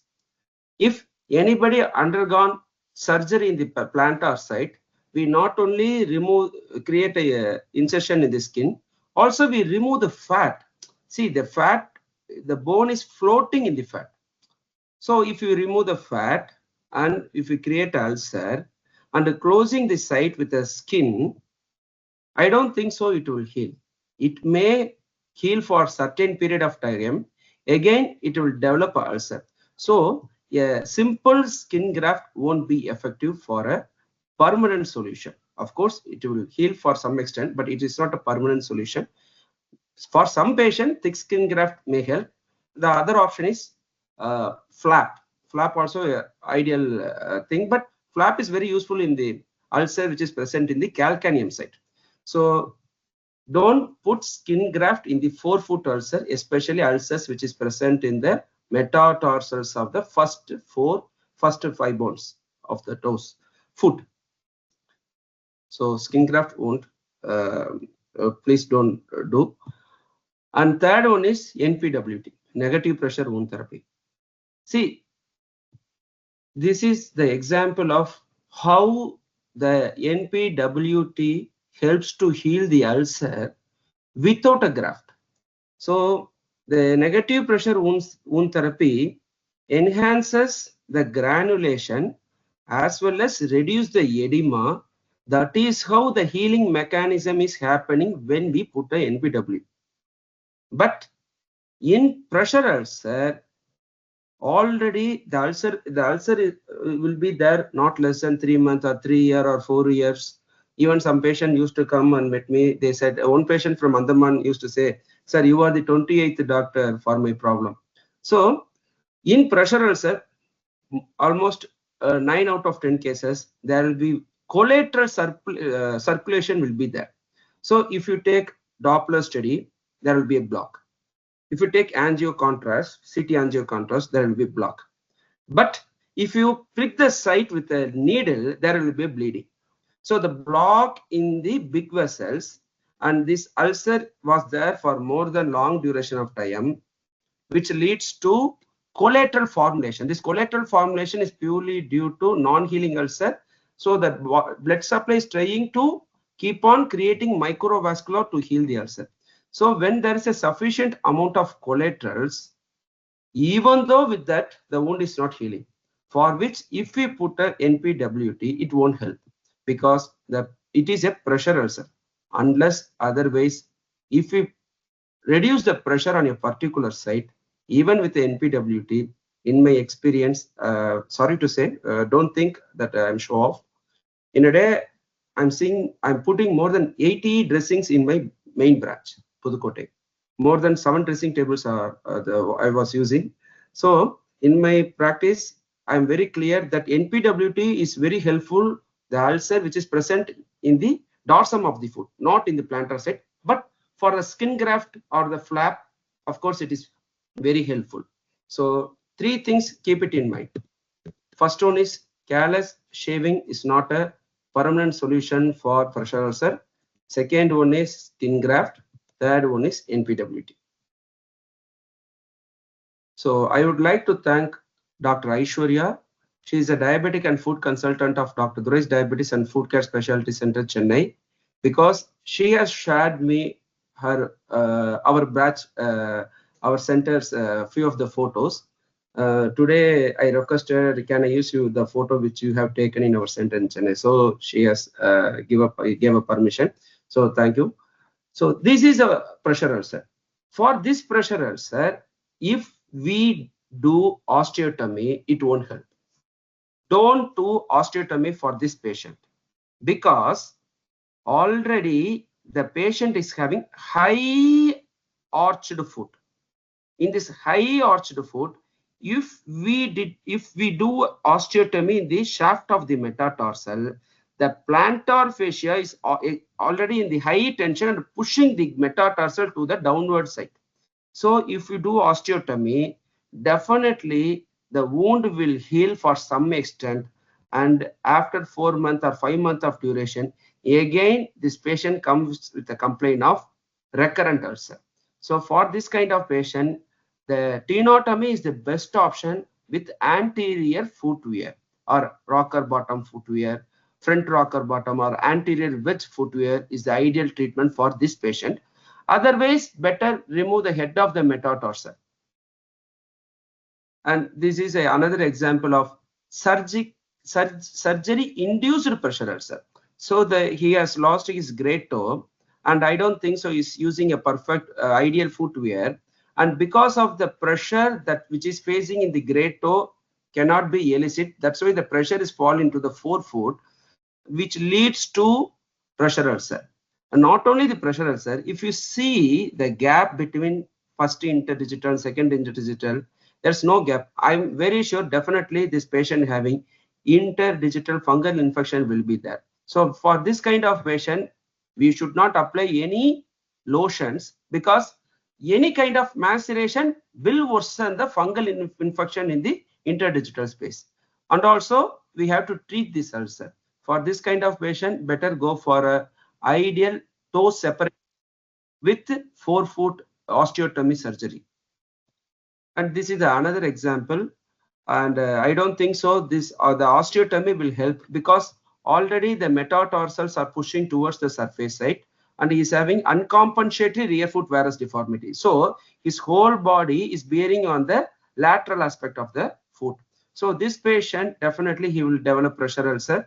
Even after the osteotomy, obviously he will be having recurrent ulcer. So better we have to remove the third and fourth metatarsal head. So osteotomy is needed for this patient. And another one example, post-surgical pressure ulcer. Even if you are doing any osteotomy, there will be a recurrent ulcer. And there's no chance of doing tenotomy because the plantar surface, clearly if you see, there's no plantar fascia is there. So for this patient also, if you do osteotomy, I don't think so the wound will heal. Better go for a surgical excision of metatarsals, head of the metatarsal. So more than 80% of trophic ulcer become infected, and 40% of those moderate severe infection results in amputation. Nearly 80%, 85% of diabetes related amputations are preceded by an ulceration. And of course, we all know in Tamil we used to say Kachi Boradu, Tadichu Boradu, Ota Vilugirathu. So this one is not a pressure ulcer. This is purely due to clot or deformity. And this is a callus. The callus which is present in the interphalangeal joint in conditions like hypothyroidism, peculiarly the callus which is present in the interphalangeal joint in female women, mostly related to hypothyroidism, and patients who are tall, because whenever they are sitting, they used to flex their toe to keep in their position in a perfect way. So for those patients, there will be a callus formation. And bunion toe deformity in what happened now? Inward and outward rotation of the proximal and distal phalanx. So in those conditions, there will be callus formation which is present in interphalangeal joint. Of course, the 6 out of 10 pressure ulcer is very common in the head of the metatarsal of the great toe. And this is the grade, already doctors explained very well. These are all the sites we can expect ulcers: great toe, claw toe, and the head of the metatarsal, forefoot, first or second or third metatarsal heads, and fifth metatarsals. And these are all the sites we can expect ulcers. And this is very common in policemen. See, in motor neuropathy is the second neuropathy very commonly comes in diabetic with the poor glycemic control, long duration of diabetes. So first one is sensory neuropathy, second one is motor neuropathy, autonomic neuropathy, and the third one is motor neuropathy. The policemen those who are using footwears for a long time, especially the writers used to sit and bend their foot, they develop ulcer in the head of the metatarsal and phalangeal edges. So this is also one of the reason. And most common site of why the ulcer is very common in the head of the metatarsal of the fifth toe is purely due to uncompensatory rear foot varus deformity. So for this patient, not only the surgical offloading or external offloading or tenotomy or osteotomy or removal of the head of the metatarsal is not enough. We have to correct their gait. So gait correction is very important. On the other side, high arched foot, where the varus deformity, varus compensatory features such as your plantar flexed first ray and abducted foot. So this is the main reason for the metatarsal ulcer in the great toe. Whenever you are seeing ulcer in the great toe pressure point, 10 out of 10 patients having claw toe, because whenever the high arch comes, the patients, the remaining 4 toes will goes automatically in a claw toe. So for those kind of patients, the ulcer correction is not only important, also we have to consider the ulcers may come in the tip of the toes, especially second and third toe. And these are all the sites, as I said. So tip of the great toe, metatarsals, and the midfoot, rear foot, and lateral side of the midfoot, and the medial side of the midfoot. So these ulcers are very common with patients having claw toe, flat foot deformity. And this is a PS offloading. It is a fiberglass offloading. I was using this technique around a long back, but recently we have modified in such a huge extended way, which is a non-surgical offloading. But for this, this and all, I don't think so will help to prevent the patient to get relief from the pressure ulcer through the lifetime. But this is very helpful to correct the high arched foot and flat foot. And this patient from Andaman, so on probe test we found around 5.5 centimeter in depth, and on X-ray clearly shows erosion of calcaneum. So she is not ready for the surgery. So we are planning for offloading with the periosteal edema correction. This is a very unique technique, very important to handle diabetic foot ulcer. Periosteal edema correction. So we did the periosteal edema reduction in calcaneum bone with appropriate foot offloading. Over the period of 1.5 months, the patient is completely cured. And this procedure I have done on 2021. Why I'm posting this? Because till now the patient is fine. And she is the one said that I'm the 28th consultant for her problem. She came to get a treatment from me for the only reason she came from Andaman. And for this patient, if we think that this patient won't develop pressure ulcer, it is not, because the most important site where the fat should be present is calcaneum bone. See, we did a procedure, we healed the ulcer. But if we walk in a barefoot, definitely she will be having recurrent ulcer. So for this kind of things, we should not give rocker bottom. Better go with posterior wedge footwear. And this is a charcoal foot, mid-foot ulcer. We treated, we healed the ulcer. And this is the another one. The patient came with this image. Someone in outside put a suture and cover this site, and they think the wound will heal. But on X-ray, it clearly shows the complete erosion of the metatarsal head, and we access the metatarsal head, and patient is completely free. And this procedure I have done 2022, and the patient is completely fine till today, and he is coming regularly for the glycemic control. And this is a high arched foot. See, this is a unique technique. Patients in the charcoal foot, not only the pressure ulcer will be in the midfoot, also in the medial aspect, especially in the cuneiforms. So I have customized the high orthotics support in the medial side with the offloading in a particular site. That's how we have to customize the footwear for this patient, so that we can prevent the patient from ulcer in the medial aspect of the foot. And this customizations and all we are doing in our center itself. And it's nothing but releasing high offloading is nothing but releasing abnormal high vertical pressure and creating the uniform distribution. So these are all the footwears, but I'm very clear, none of the footwear will heal the ulcer in my experience. See, footwears are really helpful to prevent the patient from recurrent ulcer, but footwears we should not give to heal the ulcer. So types of offloading footwears, surgical offloading slabs, and complete rest. So anterior wedge offloading, posterior wedge offloading. So this is a rocker bottom, front or rocker bottom. And see, this is very important. The first image we have to give for charcoal midfoot ulcers.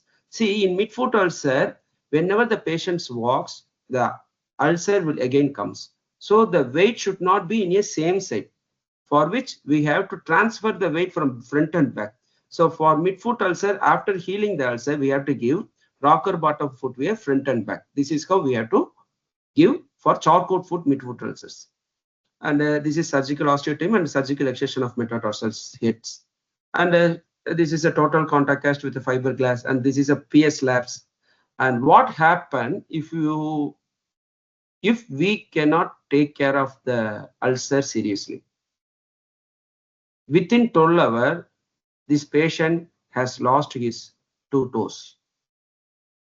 So if the ulcer troubles us, we have to trouble the ulcer as early as possible. Otherwise, we cannot salvage the toes. So take home message, treating trophic ulcer, elevating vertical pressure, the area of high vertical and shear stress can be achieved by surgical offloading, slabs, contact cast, footwears, and awareness. Proper follow-up and examination of foot is very important to prevent from recurrence. And the most important summary or take-home message is PTR. We have to prevent the P defines prevent. So we have to prevent the patient's alternative foot, because of the ulcer in the one foot. The whole body he is putting the whole weight on the other foot. So we have to prevent the patient alternative foot, for which the good glycemic control, we have to check the other foot's interdigital space and callosities, and without postponing, as early as possible, advise the patient to footwear, ideal footwear for the healthy foot. And T defines treatment. Treatment is so skin graft, NPWT, and callus shaving, in my experience, is one of the failure treatment in treating pressure ulcer. So offloadings are the excellent things. Tenotomy, osteotomy, and osteotomy, and footwears, anterior wedge, posterior wedge, and periosteal edema reductions, and rocker bottom footwears. And R defines recurrent arrest. So patients are ready to spend money to get a treatment from us. But the only question is whether the payment is a one-time payment or the recurrent payment within a year, or within 3 months, or within 6 months, or within 2 years. So that is where the Dr. Durai's diabetes stands very strong, that more than 97% of the patient who is getting treatment from us are not getting recurrence. That much of healthcare concern that we have developed and trust we have built in between us and the patients. So prevention, treatment, recurrent prevention. Thank you. Thank you. Very, very good, very good. And it was a really a very interesting and wonderful talk. Thank you, Dr. Thurai. Thanks. Thank you so much. And because of the time, we are inviting our next speaker, Dr. Ranjit. Yes, sir.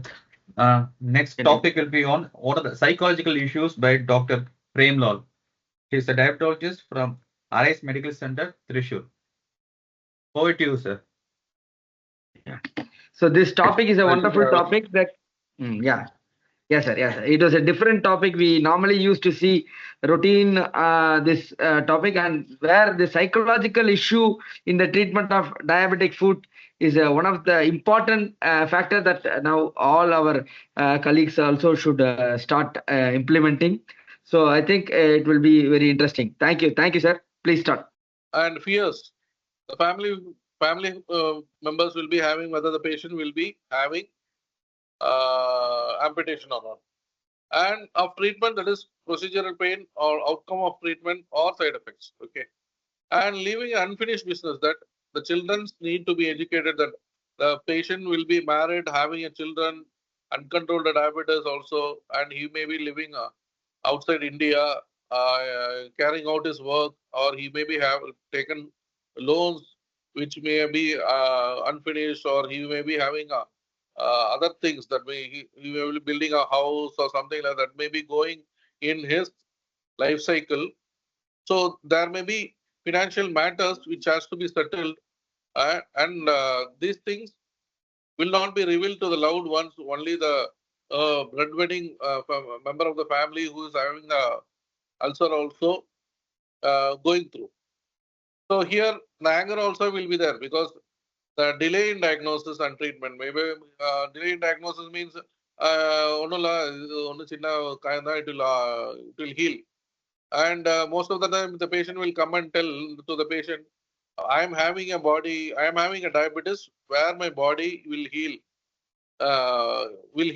itself. That is the diabetes I have. So this wound also will heal like that. Most of the time they will only convince the doctor.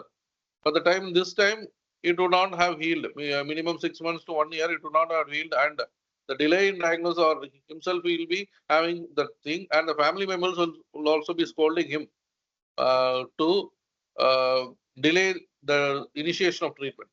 And therapeutic failure mainly because the plantar ulcers needs a different kind of treatment, which is mainly the offloading. You have seen the previous slides where Doreen has beautifully explained that therapeutic failure, because there is a different kind of training that is needed, even at the all levels of the medical field. That is not only in medical curriculum but also in the paramedical curriculum. That therapeutic failure is happening because the lack of knowledge or where the reference system is poor, that they are not ending up in coming to the correct place at the correct time. And disfigurement because it may lead to a large amputation, and he may not be going out with friends or something like that. And the pain may be uncontrolled also. We may be giving analgesics on the top of it. We may be giving amitriptyline, non-triptyline, gabapentin, or pregabalin, everything. But the thing is, the pain may be uncontrolled because they are also going to the pain in the mind also. That is, spiritual pain is there. Okay, because blaming oneself, because sometimes the patient will himself he may be belonging to any religion, but the thing is, he will tell that from birth I have not done anything. That's the one thing he may tell. Patient may be belonging to any religion, but this thing repeatedly he will tell. This is called a spiritual pain that the patient is going through in his mind. He may open up to you only when you comfort him with your words. Not only the treatment of diabetic foot, but also you have to comfort him with the words. Next. And he may be having losses, that is, emotional loss will be there, and mainly disfigurement, that is a biggest loss, and dignity. He may lose his dignity, he may lose his job, and he may lose his relationship also. I have seen guy who has been abandoned by his wife, and he is also having a girl child. But the thing is, she has left him completely after he has got a amputation of one of his foot. And sexual pleasures. This is one of the thing we may not be addressing at all, because diabetes itself would have lead to this thing, erectile dysfunction or something like that in males. And again, this sexual pleasures will not be addressed or not even asked, because wounds will be bigger, and it will be like swelling also. So that may not be addressed or not even asked with the patient. So it is impossible to address all the concerns, but the thing is, we should be at least asking the patient what is the most distressing factor he is going through in his mind. That is the one single thing, because we may be spending multiple visits with you, multiple sequential visits with you. So at the each and every time, we as a healthcare worker, we as a team address all these issues. One of our team member will ask, "How are you today?" like that, and it's almost like a family thing. We keep on talking to them and make the moment very lighter by cracking few lighter jokes on day-to-day basis, whatever. Uh, but the thing is, cracking a joke should be like on a lighter side, because that may also become an insult if you don't do it in a proper way. Next.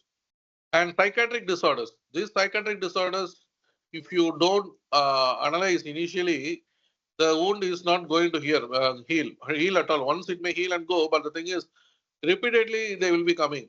But the thing is, you may not. The thing is, repeatedly, whatever you say, or the attenders or family members say, they will not be listening to that.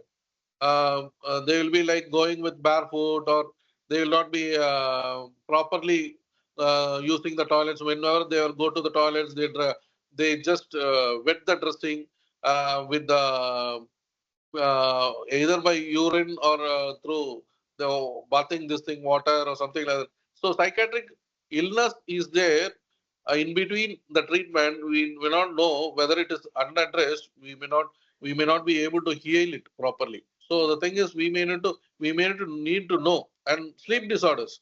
Sleep disorders is there. Insomnia, nightmares is there. We need to address all these things, because sleep is the one factor which heals the disease, which heals the ulcer very quickly. When the patient is properly sleeping, that is where the body repairs itself. We may give everything to heal from outside, or we may give all the supplements that may help in a faster wound healing, or growth factors also. But the thing is, the wound healing from inside the body happens only during proper sleep. And how and when to label the depression? If there is depression, that can be there. Depression can be short-term or long-term depression, and different depression can mean different things to different people. That's what I told. Small toe amputation may be a depression for this thing, and it may not be a depressing for a person who is going below the amputation also. It may not be, because it's his mindset. Okay.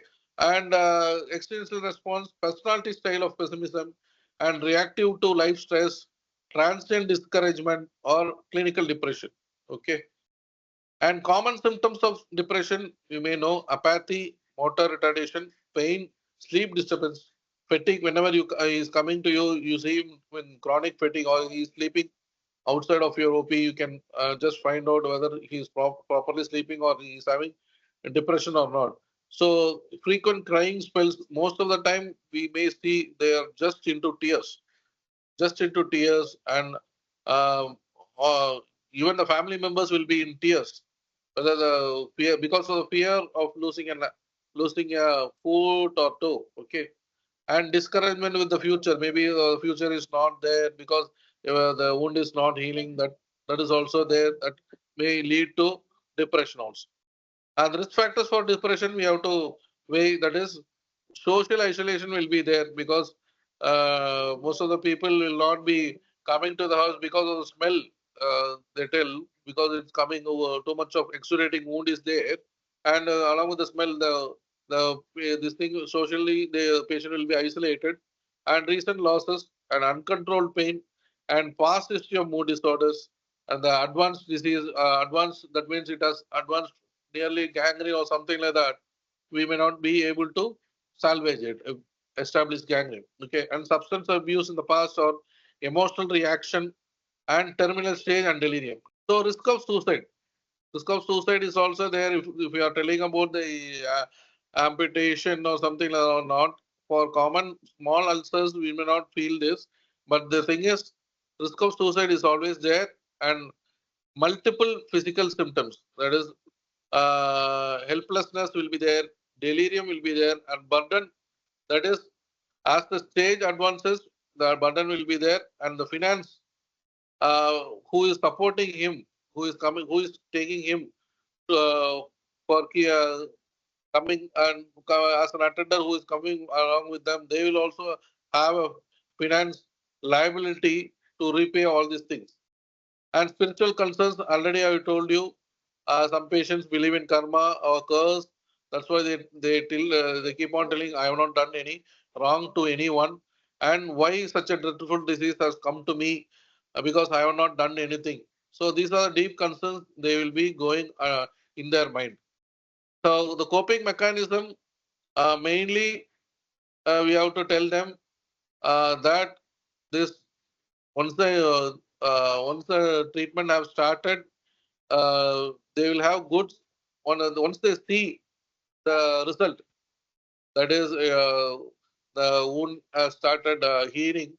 That itself give a good advantage. And most of the time, this is the one best time when the treatment of diabetic control, that is uncontrolled diabetes, we tell them to follow proper diet which has protein in it, and then they are eating proper diet, that also gives a mental stability for them, and the whole entire family, we ask them to take a balanced diet.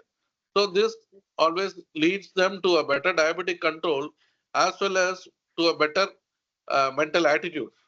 And the wound also heals whenever there is a balanced diet which supplies most of the things which is needed for wound healing. Psychological distress, which can, this is past psychiatric distress and poor financial support by the family members. That is the one thing, because the person who is bringing the person will be involved in some kind of day-to-day job. When he takes this patient to repeatedly to the hospital, he may also, the patient, the attender who is coming with him, he may also lose his financial income, which may indirectly affect the treatment. And inadequate knowledge will also be there. And intervention and treatment. Okay. So this we have to do properly. That is, whenever we tell the properly, we have to tell that there is the disease is there, whether it will be healing or not, and whether it is curable or not. This we have to tell, and recurrence, how to stop. That is proper fluid wear or proper food care that has to be done, and proper visits and taking the HbA1c levels or diabetic control in is more important. Next, treatment by counseling and education. If needed, psychotherapy. If needed, psychotropic medication, and support for the family is more important. Who is coming with the patient, helping the patients and family. Good communication is very, very important, because these days, whenever we see news, every time there is a news that or IMA that a group is there, whenever we see some hitting is happening somewhere. So this can be avoided whenever we are having a good communication with the patient as well as with the family.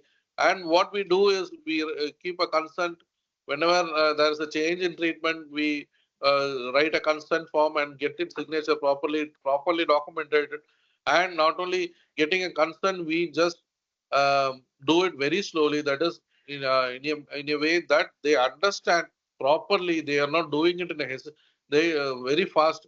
We do it so that they understand. We make them. We keep silence in between whenever we say something, or the patient says, or he or she, the patient or the family members are in tears.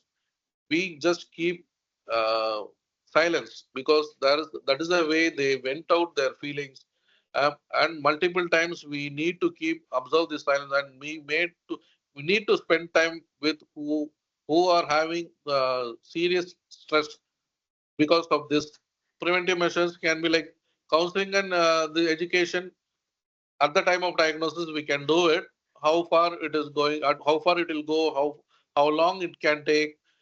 Some food ulcers which we may think that it will cure very fast, but it takes so much of time. That is also there. We have seen this thing, because that is reality. Because we may think this is a small ulcer, it may heal, but for few persons, even for healthy individuals, what it is anatomically saying, the circulation to the lower limbs is very less when you compare it with your upper limbs. That's why the ulcers in the food take a little bit. The nutrition supply to the lower limbs also very less when you compare it with the upper limbs. So there may be a micro circulation happening, but there will be blocks also, even for the healthy food, even non-ulcerated foods, healthy individuals who is not having any disease, the circulation is very less. How you can understand? The nail which is going in your fingers is more faster than the nails which is going on the toes. So this, if you tell them, they will also understand. Oh, this is because of that. It's taking, because nutrition, whatever the patient is taking, it may not reach, or medication it may not reach because of the micro blocks in the vessels. So this cannot be done even with the vascular surgeon. Okay, so only the major blocks can be done with the vascular surgeon. And so again, coming back to this communication level, we have to take into consideration who is accompanying the patient. Who is accompanying the patient is very important, because who are the friends. If the friends are accompanying we have denied one patient that the friends, total people of 10 people came with the patient and totally gangrenous food, and the patient is living alone here in the town. We told them like, we need family members, otherwise we'll not take up, because the patient is already in severe distress because of the disease. Again, we can't. We have to communicate with the family members. If you give us permission or give us contact numbers, we will communicate with the family, because communication is the most important thing. Because now you do something, next day somebody else come jump in front of you and they tell, we are the family members. Why did you decide? Even patients who are under 18, it's okay. We have to take consent from the parents. But the thing is, patients who are above 18 also, because of the diseases like that and uncertainty of the disease, because which may lead to death. That is uncertainty. Okay, amputation is okay, but the thing is uncertainty. Some few cases, very few cases may go into death also. But that uncertainty is there. We are telling that it's not there, it's still there. So we have to be very cautious when communicating with the family members who is present with the patient. So whenever we make sure that his son or blood relatives is there, we communicate properly and make sure that we communicate and the message is properly received. That is also more important. And the burnout will be there, because whenever the patient is not getting the proper results within because he may have to go back to his work within, or he may lose his job. That also is there. Okay, we can't promise everyone that it will heal within 6 weeks. Some few cases will take longer time. That uncertainty, as a treating physician, we also have to accept. Otherwise, we also end up in having burnouts in our day-to-day practice. So that uncertainty, because we are not Superman, because we also should understand there are 1 minute multiple left. which is there. Okay, thank you. Yeah, thank you so much, Dr. Premlal sir. So it was very nice, and this actually the basic thing is we whenever we see the patients, we should always give some counseling for this chronic treatment for the chronic ulcer, diabetic foot ulcer, and we all know that once that amputation of a small finger is so a small toe is actually a big issue in the whole family, and many people even attended suicide for that. Instead of instead of amputating, I will just die. So these are the things that we have seen in our even in our practice. So thank you so much for giving a brief history about the psychological aspect of the diabetic foot disease. Thank you so much. And I really thank, and I think Dr. Ranjit can give a vote of thanks for. Sir, we had an excellent 5 presentations, sir. The basic theme of this topic is to prevent amputation, sir. And we, Indian Podiatric Association, Tamil Nadu chapter, has moving forward, and we want many delegates to participate in IPA as well as in DKM in the future. Thank you all for participation, sir. Thank you. Yeah, thank you, our seniors and our colleagues and our friends. Thank you so much. Thank you, sir. Thank you. All the speakers, I really thank from my heart. Thank you.